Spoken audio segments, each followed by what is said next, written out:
Hello, dear friends, here we are, and this is 40 Nights with the Promised Consoler. Today is day 7, actually night 7, and we are together to learn from these unprecedented texts written by Humberto de Campos through the hands of the medium Chico Xavier. These texts are spread out in several books by our dear Humberto de Campos, and the Brazilian Spiritist Federation was able to compile it in 2007, we've come to know, in a book named No Roteiro de Jesus. We're not following through the sequence of this compilation, but we're following through the sequence of what the mentors are telling us to do so.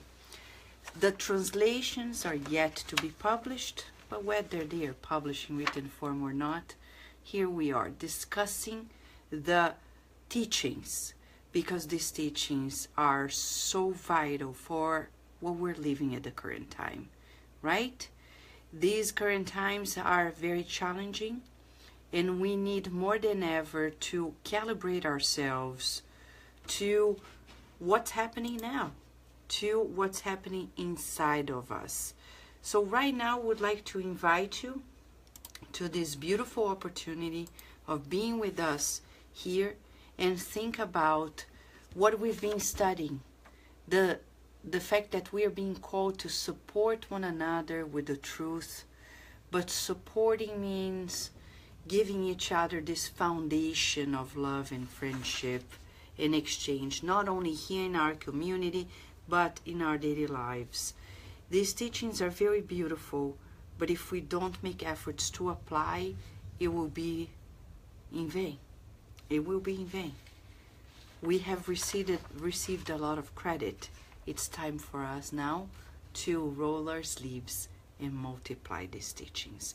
Today we're studying chapter 10 of the book Pontos e Contos by Humberto de Campos through Chico Xavier. This chapter is titled O Discípulo de Perto, the Close Disciple. And before we read it, we'd like to say hi to our beautiful community and welcome you to this moment of reflections, feeling the scriptures. That's why we call it therapeutic conversations, because they really touch our hearts, and they not only are about the knowledge, but about the feeling. Hello, dear Valeria. How are you? Welcome, welcome. Rihanna, dear Rihanna, how are you? And Sunshine. Hello, Sunshine. Hello, Danny and Erica. How are you? Monica and Daniel Castellani, how are you, dear friends? Adorable Cesa, how are you? Raquel, how are you? It's good to have you here. We're grateful to you too. Hello, Rita Di Cassia. You know, I'm praying for miracles, so you're a sign that these miracles are gonna be answered. Hello, dear Shane. How are you? Hope you're better. And Adilson. Hello, Rudy. I'm glad you're present. It's a joy to have you here. Patricia and Tiago, friends. Today, these accounts by Humberto de Campos are so deep and so exquisite that we wish everybody knew about it, because they can really make a difference in our lives. They can bring consolation, they can bring new joy, renewal, strength for the next step of our transformation. Hello, Lea Severo. Now we're ready. Chapter 10, The Close Disciple. As soon as Ephraim, son of Atad, learned that Jesus surrounded himself with a small college of direct apprentices for the annunciation of the good news. He came hurrying for precise reports. All sorts of comments related to the Messiah were made. The people were oppressed.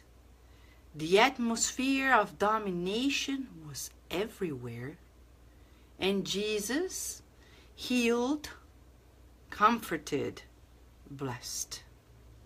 He had even turned water into wine at a wedding feast. Wasn't he the expected prince with enough power to redeem the people of God? Certainly, at the end of the public ministry, he would assign posts and perks, advantages and spoils of increased value. Therefore, it is advisable to dispute his presence. He would be a disciple in his heart.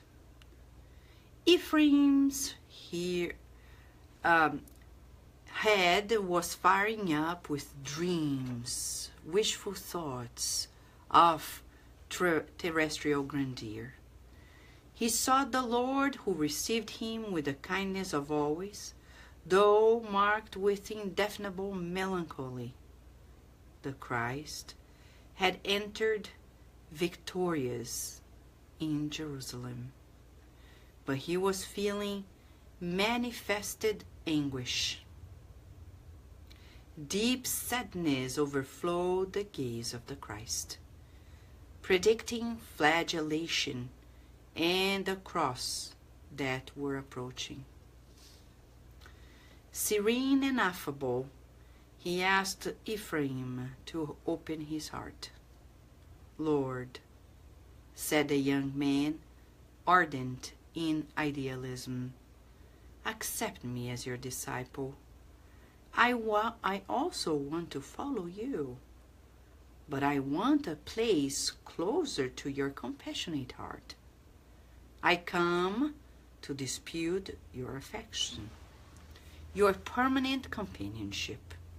I want my heart and soul to belong to you." Jesus smiled calmly and calmly said, "I have many distant followers. Would you aspire to the position of close disciple?" "Yes, Master," exclaimed the candidate, inebriated with hope in human power. "What should I do to conquer such glory?" The divine friend who probed the hidden archives of Ephraim's conscience clarified slowly. The distant apprentice may believe and disbelieve. He may approach the truth and then forget it, periodically, but the close disciple will commit his own life in the execution of the divine will, remaining day and night on the mount of decision. The distant follower will probably be entertained with many obstacles to steal his attention, but the close companion will live in supreme vigilance. The distant apprentice feels free to seek honors and pleasures, mingling them with his vague hopes in the kingdom of God, but the close disciple will suffer the anguish of sacrificial and incessant service. The distant disciple allows himself to get angry and hurt. The close disciple will arm himself over the years with unalterable patience to understand and to help. The distant disciple will find it difficult to focus on prayer, experiencing sleep and fatigue. The close disciple, however, will be anxious for the solution of the works and will walk without fatigue in constant vigil. The distant follower will breathe on flower roads, lingering on the journey as he wishes, but the close disciple will follow me many times through the thorny path. The distant disciple will be hasty at possessing things, while the close disciple, however, will find the pleasure of giving without reward. The distant disciple only finds joy in material prosperity. The close follower discovers the divine lesson of suffering. The distant follower will be oversensitive. The close one will be filled with strength to always forgive and to begin the effort of the good as many times as necessary. The distant follower will not cooperate without honors. The close disciple will serve with humility, anonymous and happy. The distant disciple will put away his testimonies of faith and love before the Father. The close one, however, will be ready to accept the martyrdom in obedience to the celestial plans at any moment.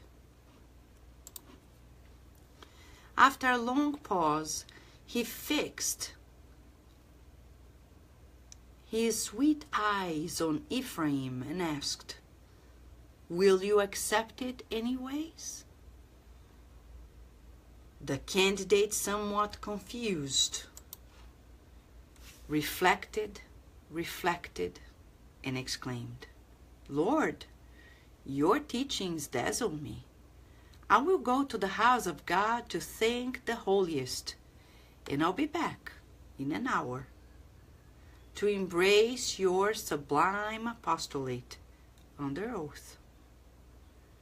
Jesus accepted the loud and effusive embrace and said goodbye to him, smiling. But Ephraim, the son of Attad, never returned.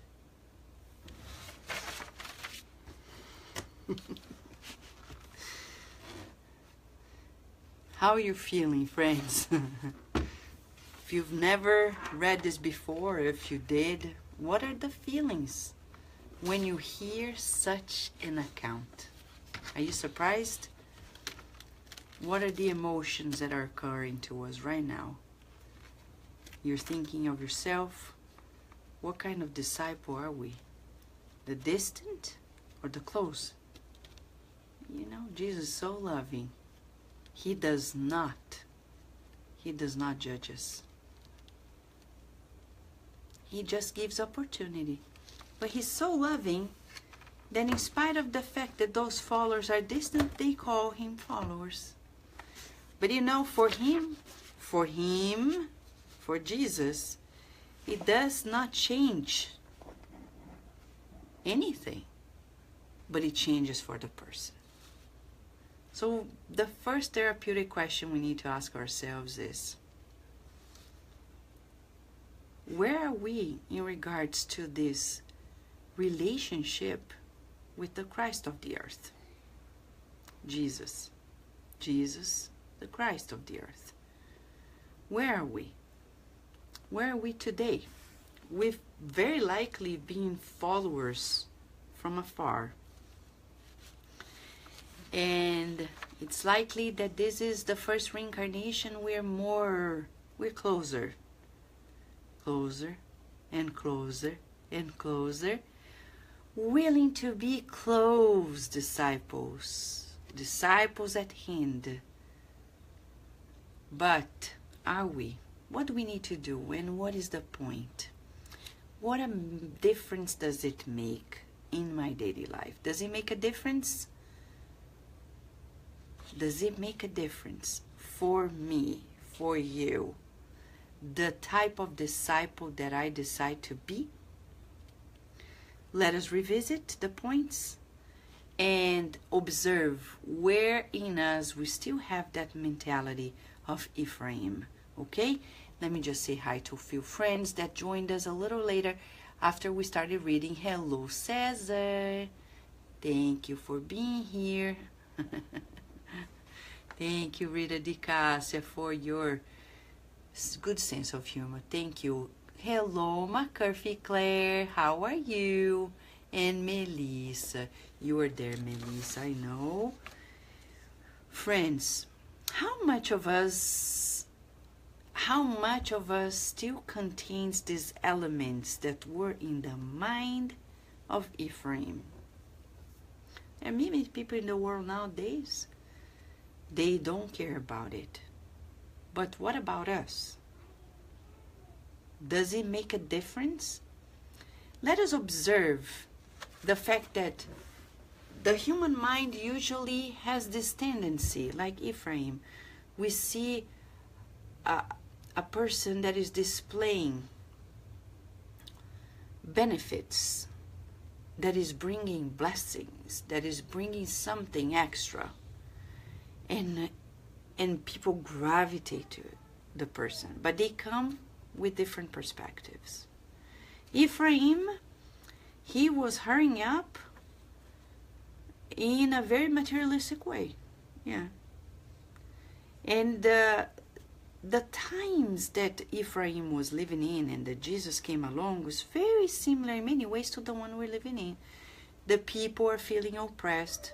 Yeah, everywhere in our planet Earth, many people feel that way, oppressed, this atmosphere of domination by a few, etc., right?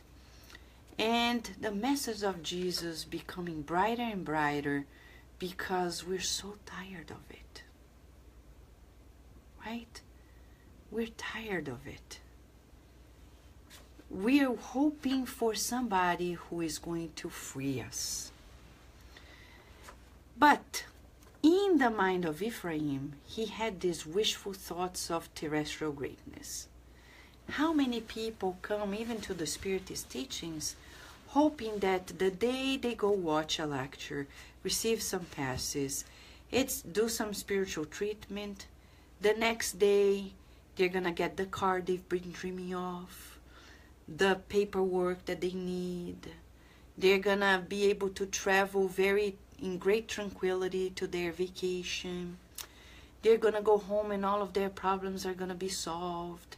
And when such things do not happen, they're disappointed with the promised consoler. I've met a few people who said to me, "Can you believe it? When my children got sick, when my husband was far away, when my wife was very moody, I thought it's to no use to do all this work and to study all this much and even to receive passes, etc., if my life does not get less troubled." Many people have that materialistic mentality. Do I? Do you? Do we still have that ancient mindset in which we compute challenges in life equals to punishment? Because Jesus is gonna refer to that here. Let us go over. First, his beautiful body language lessons. Jesus, it's very interesting to know that Humberto de Campos, he's talking about the challenges of the disciples by referring also to the challenges of the very master. Why is Humberto de Campos doing that? Because a guided model can only be a good guided model if he really knows how to walk the path that you're going to walk as well. So he says, the Christ had victoriously entered Jerusalem, but he was feeling anguished. What? Yes, manifested anguish. But not the anguish like our anguish. His anguish is an anguish of somebody who knows it's going to pass, who knows, but he anguishes for us. And he said, deep sadness overflowed the gaze of the Christ. predicting flagellation and the cross that we're approaching. It's very important for us to observe this, because we're talking about discipleship and a master that guides us but also model our pathway. What does that mean? When we are facing difficulties, it's valid to be sad. It's valid to be anguished, as long as we do not remain there. Because even the Christ went through those, though in a different way. Let's say in a Christic way, though in the human experience. But Humberto de Campos is giving us a reference. He's saying the disciple is going to walk through this pathway because the master had to go through this inevitable pathway in the evolution of our planet. Let's take the gospel according to Spiritism, shall we? Study the nature of our planet. A planet of trials, a planet of expiations, that is turning into a planet of regeneration. What do we expect? Somebody came to me the other day and said, but my work, I go there and I have to go here, I have to go there. People call me for this, call me for that. And Mentor Joseph asked me to ask the person, what do you expect from your job routine and rhythm being on the earth? Do you expect being on a hammock and people very politely calling you and saying, you know, we need you to send us this email, but please rest first and then send us the email. We're going to wait. That doesn't exist on the earth. People are going to be unreasonable, says Mother Teresa. They're going to be nonsensical. And before I leave my home to go to work, or before you take, because you don't need to leave your home to be in the street, to be with the world. Now we have internet and computer. So before you open your computer, before you open your email, before you pick up your phone, your tablet, your desktop, your laptop, breathe. Say a prayer. And say, now I'm going to enter this world knowing that it's a world of challenges, of growth, of progress. Do not expect to be in Jupiter because you're on the earth. Jupiter is Jupiter. When we read in the Spiritist magazine by Kardec the accounts of Jupiter, we know Jupiter is more evolved. We cannot wake up every day and think we're going to do things and people are going to be so loving and caring and kind and understanding. But Emmanuel says we need to exercise understanding ourselves. Right? Hello, Joyce. And Rihanna is saying she's willing and learning. Me too. Me too. Hello, Angelita. Friends, now that Humberto de Campos described it all, though he was anguished, though he was sad, before Ephraim, he was serene and affable. What a lesson for us. What a lesson. Right? Let us observe this. Sometimes we read through it and we don't observe his emotional mastery. Because he's the master. He's not faking, he's not putting masks.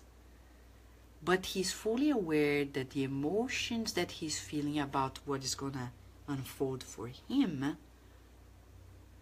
has nothing to do with the request by Ephraim. So he is composed and is taking care of one of his sheep, teaching us that mastery, that composure. Your life may be a mess, but you're going to talk to people. And people will possibly think that your life is uneventful. That's okay.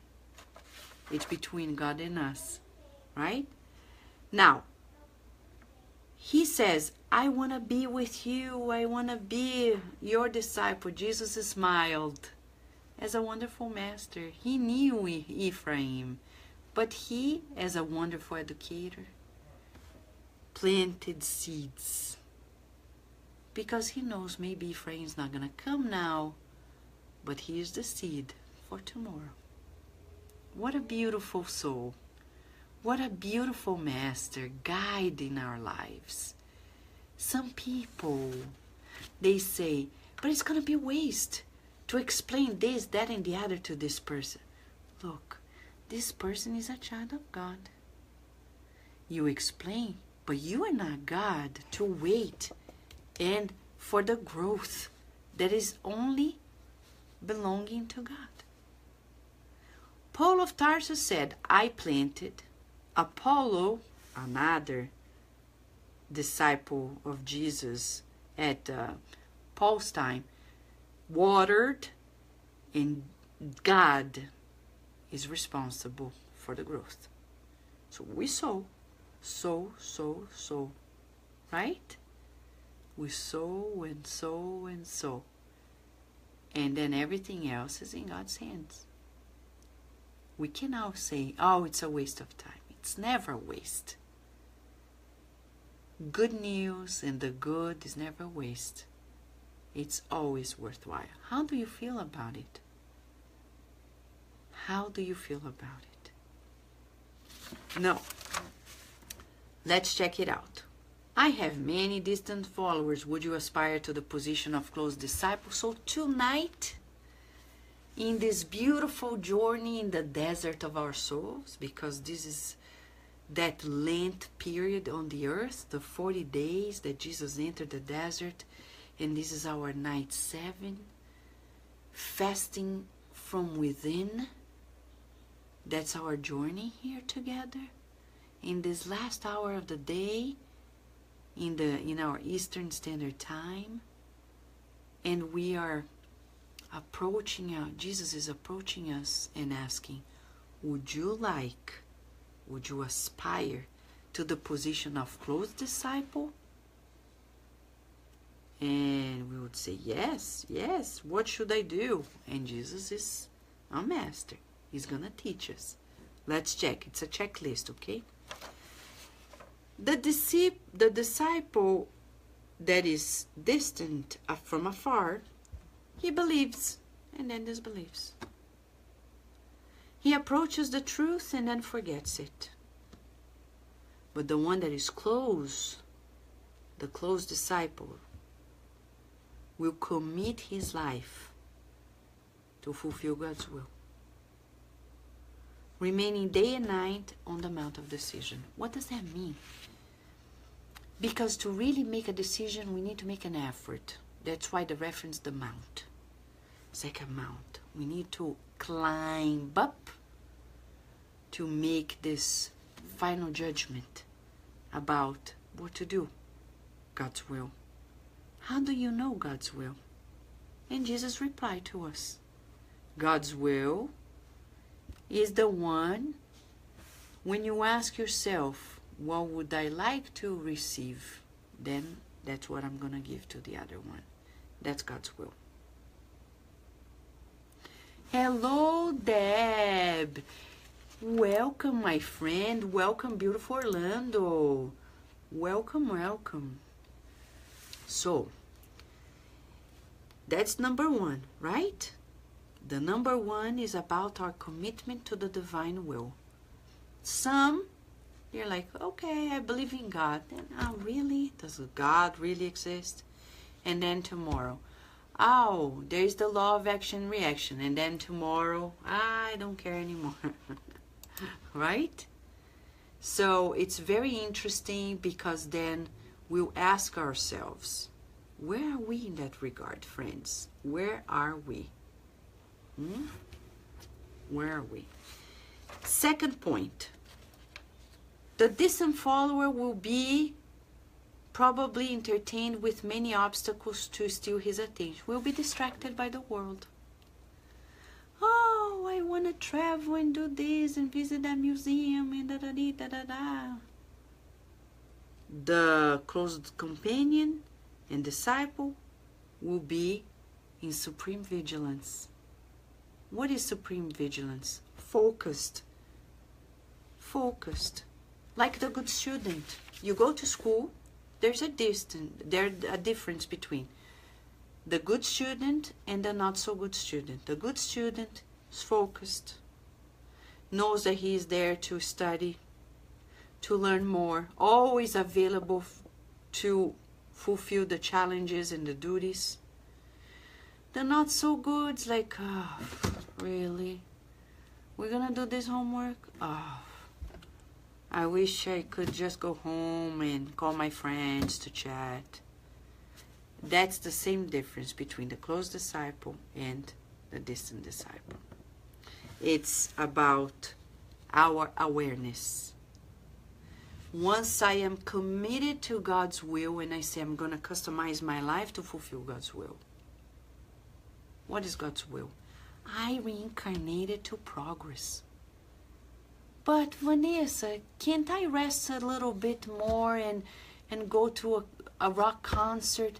Of course you can do anything. There's no prohibition. But what we need to know that it's about action and reaction. Everything we think, feel, and do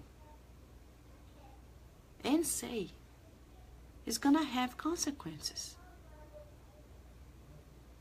I remember my parents telling me this. Vanessa, remember, from an early age, whatever you do, you take responsibility for your consequences, for the consequences of your actions.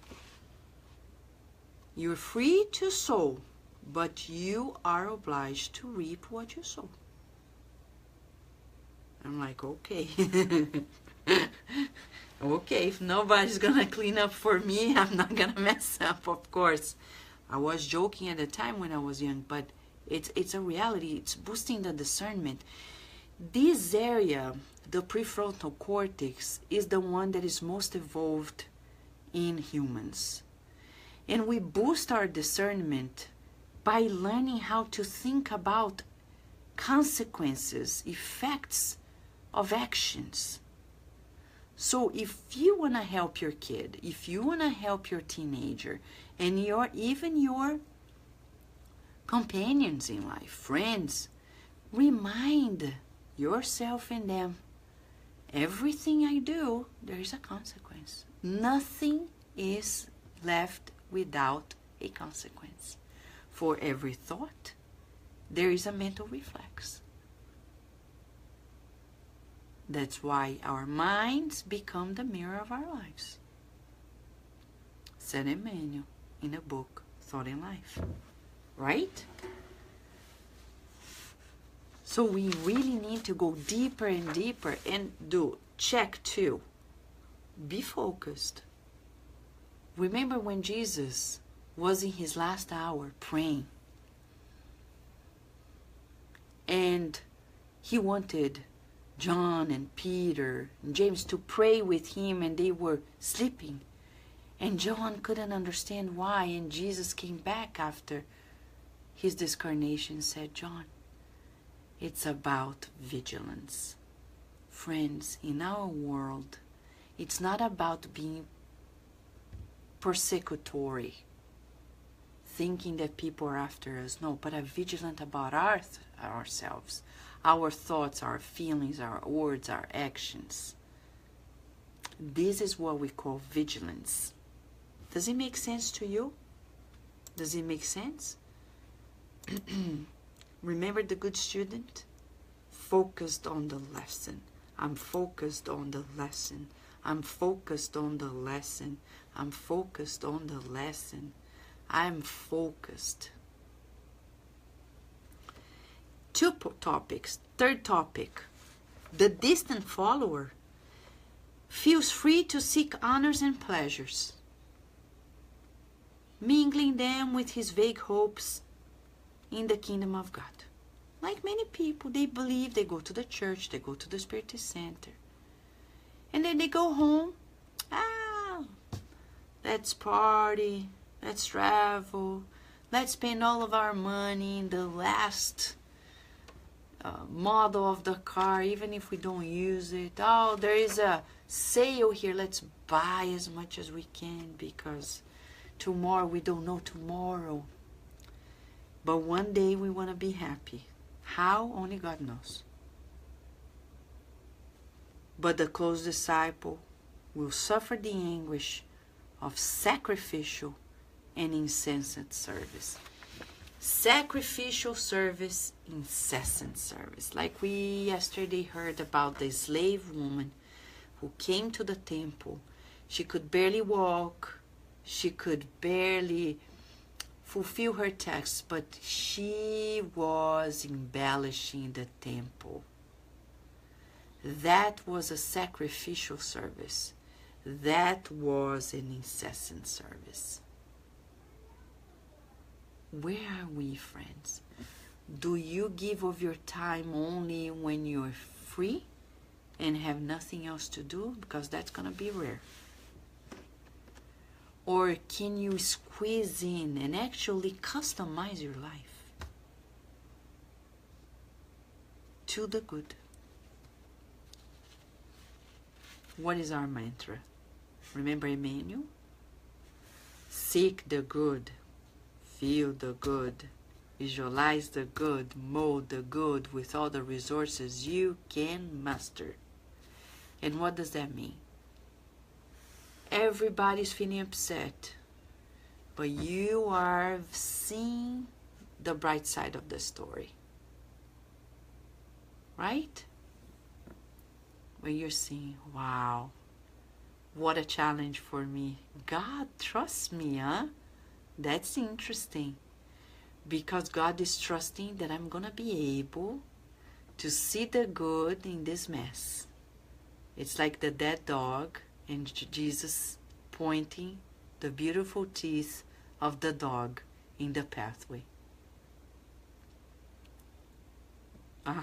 Seeking the good when apparently there's no good. That's the challenge. That's the incessant service. Everywhere I go, how can I help you? How can I help you? How can I help you? How can I help you? Hello, Publilentos. How can I help you? I'm so tired. I wish I could sleep in. But I'm like, okay, God knows. I'll be replenished. For now, this body is not even mine. So I say, body, let's recharge ourselves in the joy of serving. Right? Chico Xavier. I remember Geraldinho, Geraldo Lemos Neto, who knew Chico Xavier very closely. He said, Chico would go to bed like at 2 a.m. after a whole night of service, and he would start praying for people, like for example, one whole street, praying for this person and that person, that person. And he said to Geraldinho, sometimes Geraldinho, I was in praying, and then when I observed, the sun was already shining and rising. So this is what we're talking about, service. Praying for people. They don't need to know you're praying for them. What is important is that you're serving them. Because every life matters. If people are happy, you'll be happier. That's humility. Rejoicing with others' happiness, working for their happiness is also humility, but it's also a way for us to be happy. It's not about your acquisitions. So the distant disciple allows himself to get angry and hurt. Oh my gosh, we're not passing this test, huh? Are we? The close disciple, what will he do? will arm himself over the years with unalterable patience to understand and to help. Psh, mamma mia. So that's our goal. To learn emotional management to the point that we'll have this unalterable patience. No matter what happens, what is patience?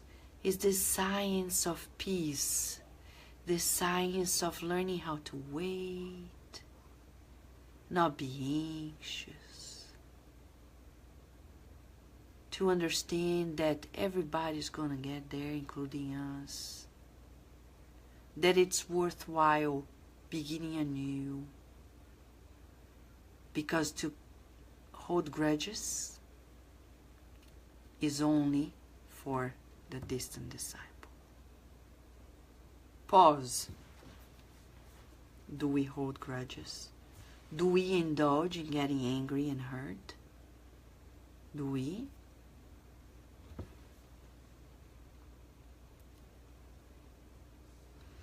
The distant disciple will find difficult to focus on prayer, experiencing sleep and fatigue.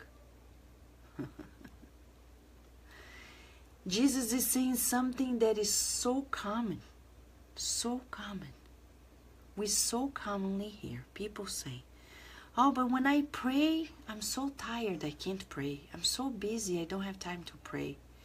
I sometimes when I start praying, I sleep. Okay, distant disciple, but you're trying. The close disciple will be anxious to fulfill the works. And will walk without fatigue, without counting them. It's like, some people go to spiritist centers and they are looking forward to closing the doors, going home. I said, go. Because there's no rush to leave a place of service, a place of a hospital place. We'll stay there for as long as needed, with as many people as needed, serving. And if you can't, you go home. There's time to begin, but there's no time to close the doors. Ideally, Chico Xavier said, we need to open the center's doors 24/7. That's our goal. Not only open the doors for 1, 2, 3 hours, a few days a week, or every week, or every day, but 24/7. You imagine now how much work we're still have to do, right? That's the goal, friends. That's the goal. Distant follower will breathe on flowered roads, lingering on the journey as he wishes. So it's like, forgetting that there are people who are suffering, and we need to The good student focus. I'm here to learn. I'm here. What is next? I finish this. Instead of looking at the name and like, da-da-da-da, chit-chat, chitty-chatty, chitty-chatty. Like, what's the next one? What's the next one? You finish the one, what's the next? Because we're here to learn and to serve with joy and with grace, right? But the close disciple will follow me many times through the thorny path. What is this thorny path? It's like you want to go this way, but the pathway is very narrow, difficult. It has thorns, it hurts, but you go anyways. The distant disciple will be hasty at possessing things. Yeah, like Black Friday. Distant disciples. Friday, buy everything they can. Saturday, Sunday, go to the church and spiritist centers and pray. And the close disciple will find the pleasure of giving without reward. So goes home, goes to work, goes to store, goes everywhere, to grocery shopping, to laundry, and thinks, I'm here to serve and to learn. So let me seek opportunities to learn. The distant disciple only finds joy in material prosperity. So all the checkpoints about the material prosperity, material focus. Are you surprised that Jesus is considering them a disciple even though their focus is not on the apprenticeship? Only Jesus in his mercy. Right? Only Jesus, because I confess to you as a teacher, being a teacher for decades, I tell you, if people don't want to learn, they are not students. They're pretending to be students. But Jesus is so merciful that he's considering us apprentices, disciples, even though we're not really focused on the learning. Only Jesus in his mercy, and that is inspirational to us, because he is teaching us in between these lines the lessons of tolerance, the lessons of compassion. Saying, no, they want to learn, but they are still, conflicted, eluded. But that's okay. It's a phase. The next step, they're going to come closer and closer. It's like that game. You want to find something that is hidden. It's like, oh, it's getting warmer. It's getting warmer. So that's exactly what we're talking about. We are in the warm-up phase, getting closer in our discipleship with Jesus. But the goal is to get really, really close. And he allows us to go through this journey. But the faster we get there, the happier we'll be.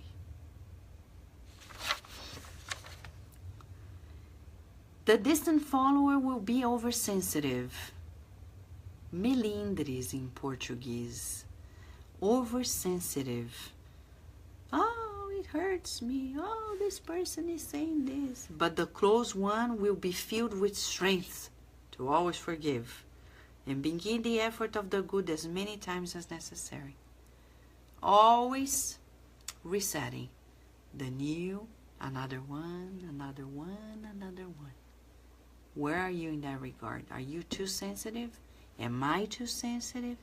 Can I turn that page and change it? Yes. How? Forgiveness. Push that button. I forgive myself. Have you reconciled with yourself already? Because before reconciling with others, I need to learn to reconcile with myself. Have you forgiven yourself already? Yeah, compassion, self-compassion is not self-pity. It's about this self-love. I respect my limitations. Do you respect your limitations? Because often we are too self-judgmental. We criticize ourselves too much. We need to practice a little more of this self-love. How do I do it? Remember the song. I love and approve of myself in ways that are pleasing to God. I love and approve of myself in ways that are pleasing to God. I love and approve of myself in ways that are pleasing to God. And I allow myself to be limited in certain things, but like Michael Phelps, the Olympian of all Olympians, I put myself in a true regimen of discipline, and I swim in the waters of my emotions every day, and I say, I'm gonna make it, I'm gonna make it, I'm gonna make it, I'm gonna make it, I'm gonna make it, 2 more, I'm gonna be better, and I'm gonna break my record, and I'm gonna be more patient, I'm gonna be more tolerant, I'm gonna be more compassionate towards me first. Criticizing less my own person. Okay? Remember, to acquire new habits is a must, but we only acquire when we make an effort repeatedly. Effort, repetition. Effort, repetition. So I look at myself in the mirror every day and say, Vanice, I forgive you. You really want to push harder, but take it easy. It's okay. Forgive, forget. It's okay. We are able to visualize ourselves already in another level. Seek the good in you. Seek the good in others. Feel the good about you. Feel the good about others. And visualize the good in you. Visualize the good in others. And mold this good inside. Sculpt your brain, your heart, to the good with all the resources you can, and sculpt this goodness in your family, in your home, at work, in the Spiritist communities, in the church, wherever you are, in the streets, while you're driving. Mold the good wherever we are, right? Always, always. I love and approve of myself in ways that are pleasing to God. I love and approve of myself in ways that are pleasing to God. Feeling. You're a child of God. I'm a child of God.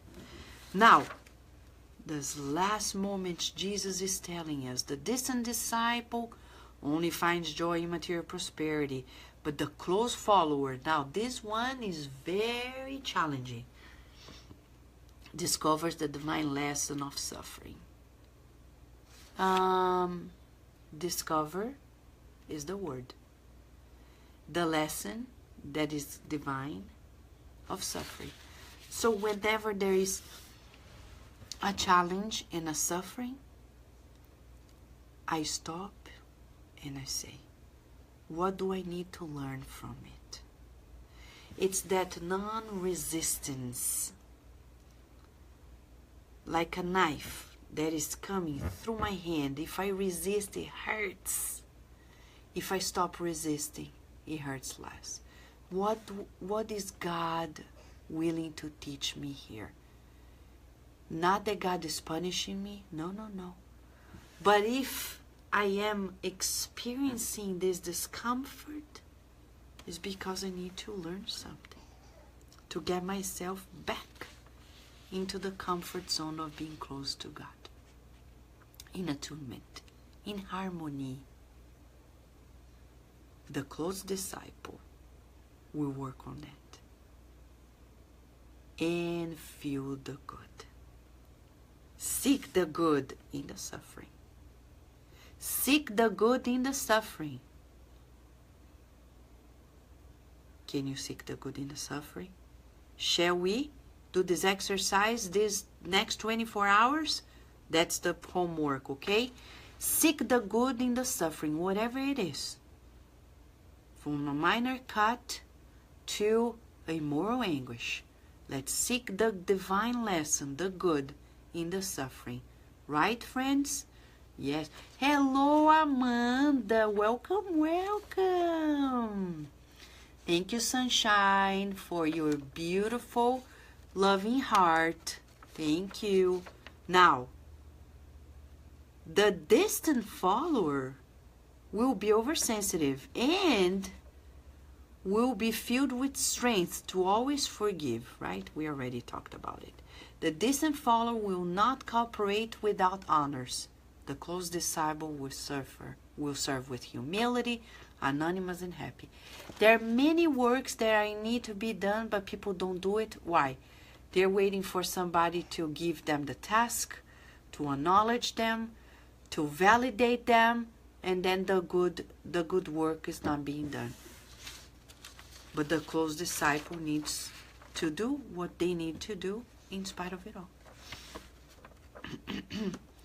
The distant disciple will put away his testimonies of faith and love before the Father. The close one will be ready to accept the martyrdom in obedience to celestial plans at any moment. Some people are like, oh, I want to help. When it's a breeze, when it becomes a little challenge, you're like, no, I'm out of here. Okay? Will you accept it anyway? Jesus is asking us. After all this, will you? Or are we going to be like Ephraim? Let me go there, pray, then I'll be back. Never comes back. Can you believe it? Ephraim, after all of this, he didn't come back to see Jesus. And that's Jesus. So if it happens to you, don't be sad because it happened to Jesus. Oh, but I explained this to that person. The person never came back. And that's okay. What about you? But it's not about people coming back. It's about us coming back to Jesus. Have we already come back? Or are we still distant? Are we getting closer? Or are we still distant? Friends, we are going to stop here for now.